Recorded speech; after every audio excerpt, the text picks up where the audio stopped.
جو کھڑے اور بیٹھے اور لیٹے ہر حال میں اللہ کو یاد کرتے اور آسمان اور زمین کی پیدائش میں غور کرتے اور کہتے ہیں کہ اے پروردگار تو نے اس کائنات کو بے فائدہ نہیں پیدا کیا، تو پاک ہے، تو قیامت کے دن ہمیں دوزخ کے عذاب سے بچائیو۔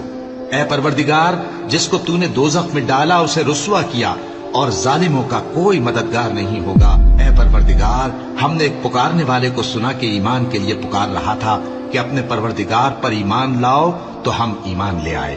سو اے پروردگار ہمارے گناہ معاف فرما اور ہماری برائیوں کو ہم سے دور کر دے اور ہم کو دنیا سے نیک بندوں کے ساتھ اٹھائیو۔ اے پروردگار تو نے جن جن چیزوں کے ہم سے اپنے پیغمبروں کے واسطے سے وعدے کیے ہیں وہ ہمیں عطا فرما اور قیامت کے دن ہمیں رسوا نہ کیجیو۔ کچھ شک نہیں کہ تو خلاف وعدہ نہیں کرے گا۔ تو ان کے پروردگار نے ان کی دعا قبول کر لی اور فرمایا کہ میں کسی عمل کرنے والے کے